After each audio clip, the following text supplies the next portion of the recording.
ఎన్నడూ లేని విధంగా రాష్ట్రంలో ఒక నేరస్తులు మిస్ అయిన దాని గురించి రాజకీయ దుమారం అయితే లెగుస్తుంది. ఎలా చూడాలంటారు అసలు దీన్ని? అది విజయవాడ కేంద్రంగా జరుగుతుంది.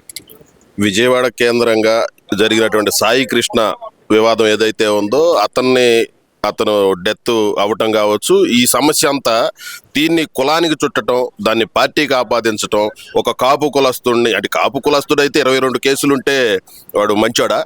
కాదు కదా. 22 కేసులున్నాడు ఎవడైనా చెడ్డోడే. అక్కడ ఏం జరిగింది ఏంటి అనేది అక్కడ నాగరాజు గారిని సిఐ నాగరాజుని సస్పెండ్ చేశారు. దాని మీదకి సంబంధించి దానికి ఒక కమిటీ వేసి దాన్ని వేరే ఆఫీసర్ని పెట్టి చేస్తున్నారు. కానీ దీన్ని కులానికి చుట్టి 22 కేసులు ఉన్నాడు మావాడు, లేకపోతే కాపు కులస్తుడు చంపేశారు. కూటమి ప్రభుత్వం కాపు కులస్తుని చంపేస్తే పవన్ కళ్యాణ్ పట్టించుకోవట్లేదు. పవన్ కళ్యాణ్ కాపుల మీద ప్రేమ లేదని ఎవరు ఏంటంటే వీళ్ళ రాజకీయ పరిపక్వత ఎంత ఉందనేది అర్థమవుతుంది.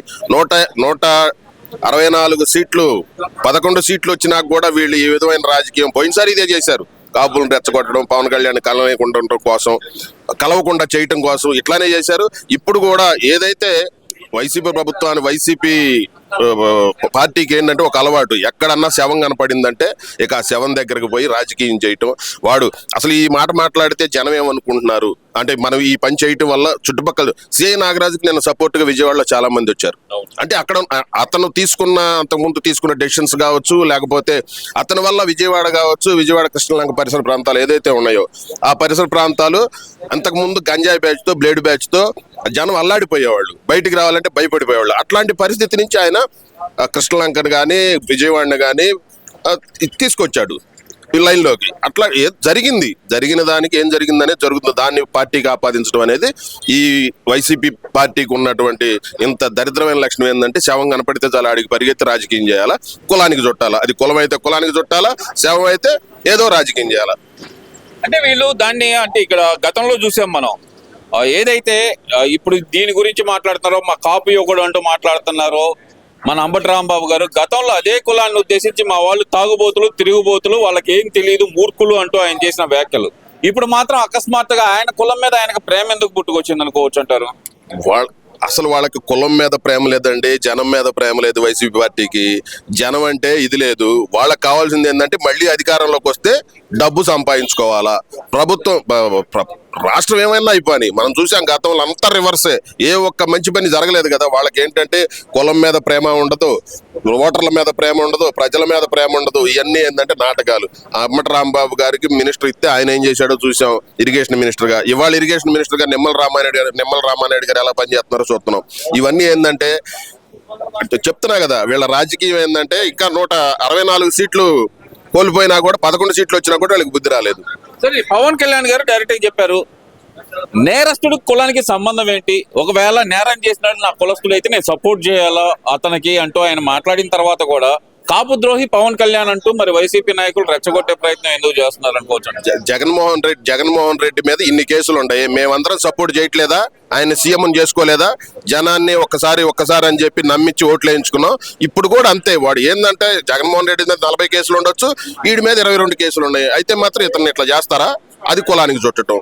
ఏంటంటే మా జగన్మోహన్ రెడ్డి అన్ని చేస్తేనే ఇది లేదు, ఇక్కడ ఈ అబ్బాయి చేస్తే మాత్రం ఎందుకు ఇది చేయాలనేది వాళ్ళ రాజకీయ పరివక్త. అది అంటే ఇక్కడ జగన్మోహన్ రెడ్డి గారు కూడా అన్నారు కదా, ఏదో కుర్రాడు ఆవేశంలో 1-2 తప్పులు చేసి ఉండొచ్చు, అంత మాత్రాన ఇలా చేస్తారా అంటూ ఆయన మాట్లాడిన మాటలు ఎలా చూడాలంటారు? 22 కేసులు, అందులో ఒక పోక్సో కేసు ఉన్న నిందితుడిని అలా మాట్లాడటాన్ని ఎలా చూడొచ్చు అంటారు? ఇప్పుడు జగన్మోహన్ రెడ్డి ఏంటంటే డైరెక్ట్ మంత్రి అయ్యాడు. అది వాళ్ళ నాన్న ఉన్నప్పుడు ఆయన ఏదో పార్లమెంట్ కి పోటీ చేసి గెలిచాడు. వాడి కడపలో బెదిరించో ఏదో చేసి అయ్యాడు. తర్వాత డైరెక్ట్ గా డబ్బులు సంపాదించుకుని వాళ్ళ నాన్న టైంలో డబ్బులు సంపాదించుకుని ఆ డబ్బులతో ఒక్క ఛాన్స్ అని చెప్పి సీఎం అయ్యాడు. ఆయనకి రాజకీయంగా ఈ మాట మాట్లాడితే ఇది జనంలోకి వెళితే ఏంటి అనేది ఏమనుకుంటారనేది కూడా ఒక చిన్న రాజకీయ అవగాహన కూడా లేదు.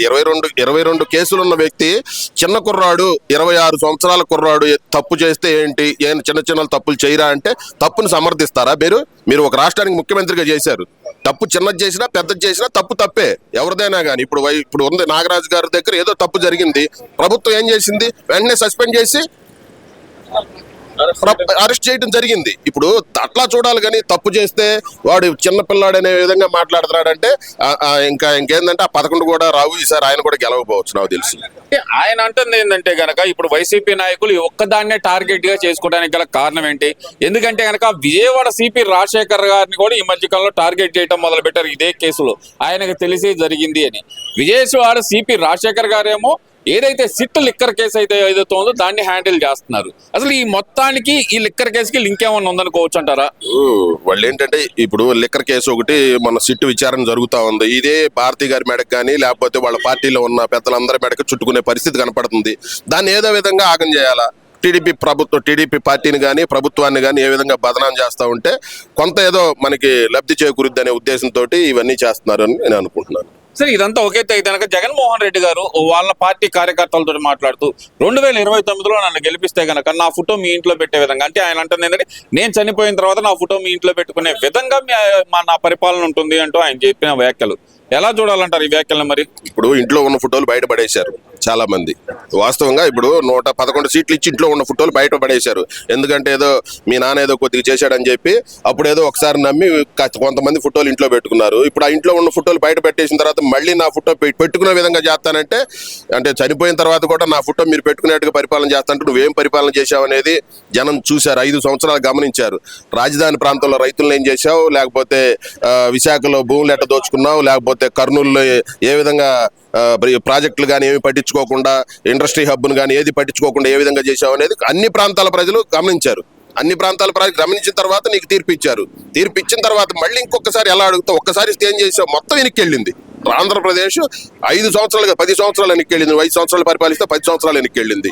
నువ్వు మళ్ళీ పరిపాలించాలని కానీ జనం అనుకోవట్లేదు.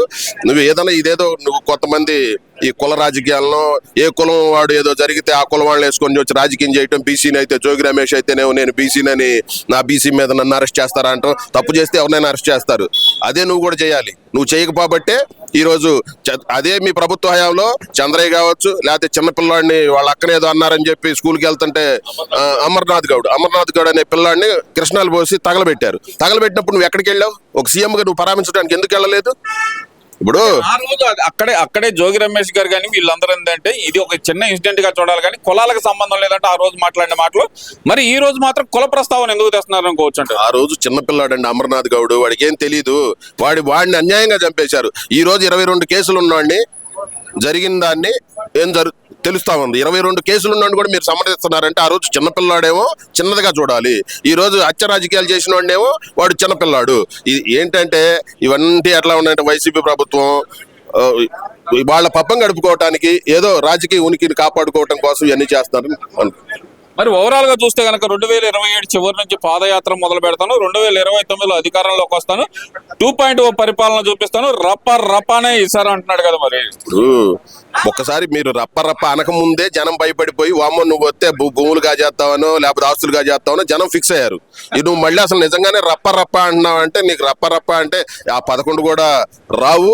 నువ్వు పాదయాత్ర కాదు పొర్లు దండాలు పెట్టినా కూడా ఈసారి జనం ఓట్లేరు. Thank you.